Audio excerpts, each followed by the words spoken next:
Hey everybody, it's Jason Blaha here, and today I want to chat with you guys a little bit about this whole concept of constant tension, and we need to put it into perspective. So let me put on my +5 hat of weaponsmithing, work on skilling up my crafting a little bit, and let's talk about this. Now, this is kind of a big deal in bodybuilding circles, and I am obviously not a bodybuilder. That's not my gig. I'm about strength sports, being a strength athlete, fitness.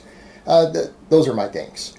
But I do understand a lot of people are interested in bodybuilding, and a lot of the training concepts are the same. You know, building muscle is building muscle. So this whole thing of constant tension comes up, and people will always say, well, you know, all these pro bodybuilders and most pro bodybuilders and a lot of these really jacked guys use constant tension, therefore that is proof that it works.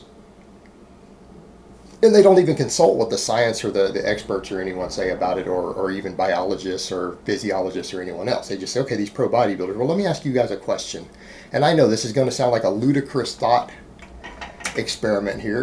We're getting into hyperbole, but let's say 85% of pro bodybuilders, because one of them started praying to Zorgon, the turtle who lives in the bottom of Lake Somerville, for gains before every workout, right? And then he noticed that he got gains.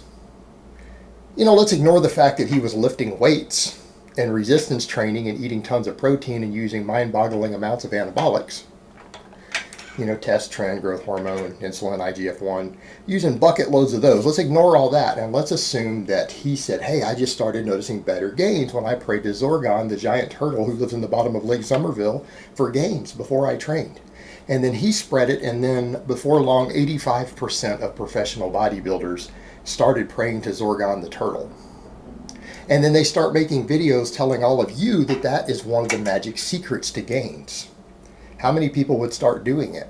I bet you a lot of people would, because that's how ludicrous people are. And it wouldn't matter that the other 15% of pro bodybuilders didn't choose to pray to Zorgon, and maybe even Mr. Olympia didn't pray to Zorgon the turtle at the bottom of the lake. Just because all those other bodybuilders did it and felt it helped with their gains, there would be millions of ignorant, naive-ass young men who would start doing it. And I know that sounds ludicrous, because people would say, well, Jason, that's different. That's not a training concept. That's some mysticism that's not based on science, right? It doesn't affect your training. It's not real. That's just praying to some imaginary turtle.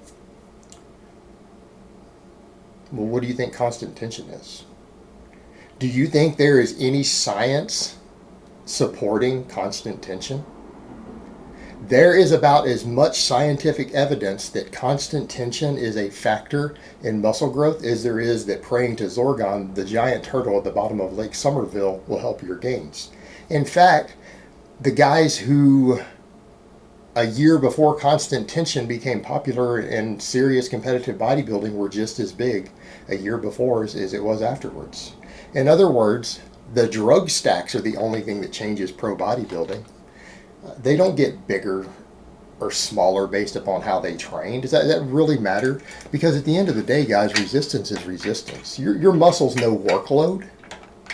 They know workload, tension, fatigue, all this stuff. They understand these things, but whether it's constant or not is completely irrelevant.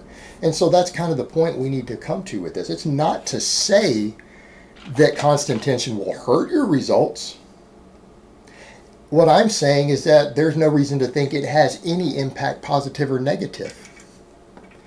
In other words, I don't think it will affect, again, based upon the evidence, I don't think it even matters. And we go back to the point of, are there guys who don't use constant tension who are just as big as the guys who do? Yes. So just because something has become popular in bodybuilding circles, and let's keep in mind there's a lot of stuff that's popular in bodybuilding circles that turns out doesn't work. It's been popularized, and yet there's still guys winning and beating some of those guys who don't do a lot of these things. So that really shouldn't be your basis for this. What you need to look at is, go look at the principles of exercise science. Look at physiology, look at training programming, look at what the best coaches around the world have people do. Look at all this stuff, and then compare it to what these bodybuilders do and see where they overlap.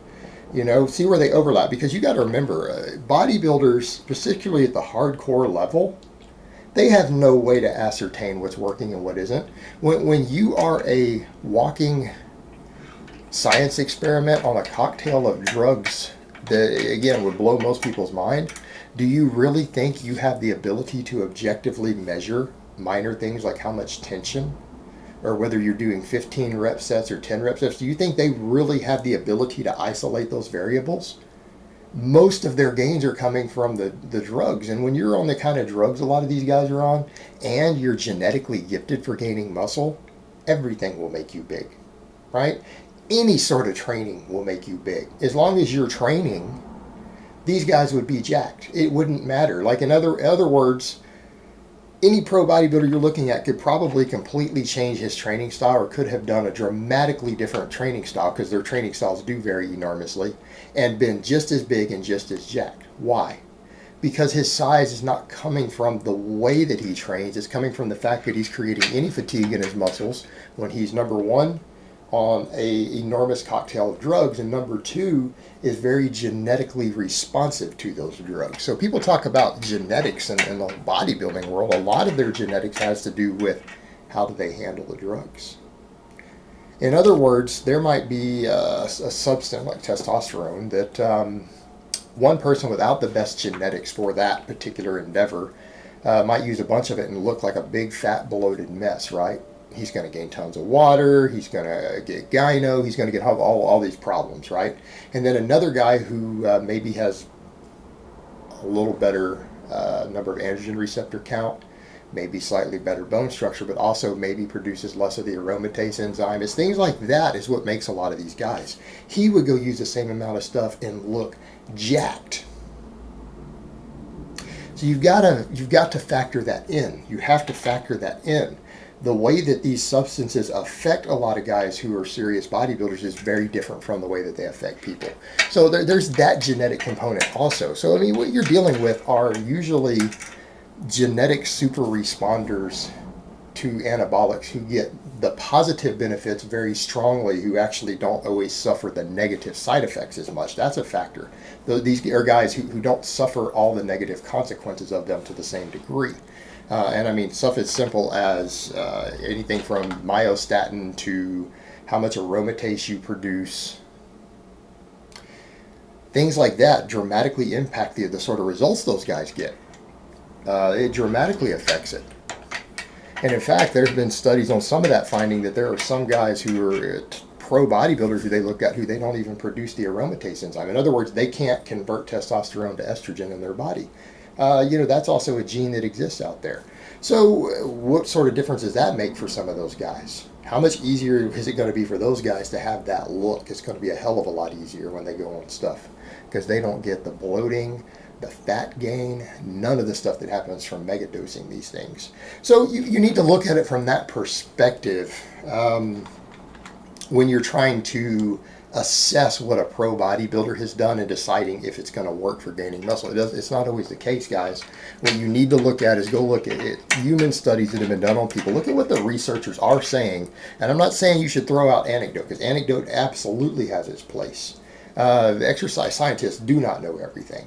But you need to have some common sense with the stuff. And constant tension is definitely one of those things to where the researchers who look at it, and not all of them are pencil neck geeks. You guys need to keep in mind, some of these researchers are serious bodybuilders. Go look at some of the researchers who are studying muscle hypertrophy.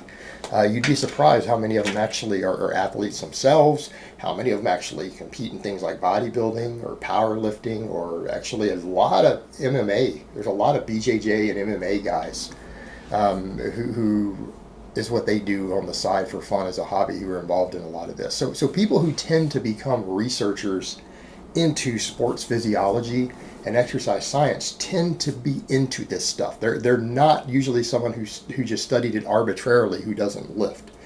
They would have gone into a different field for their PhD.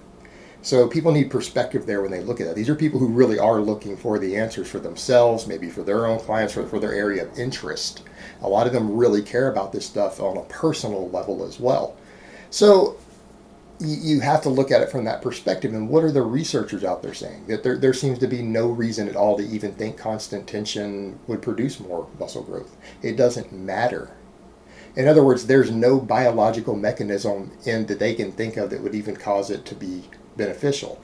So my point is that just because guys are using constant tension, here's what I would say. You know why they're gaining muscle?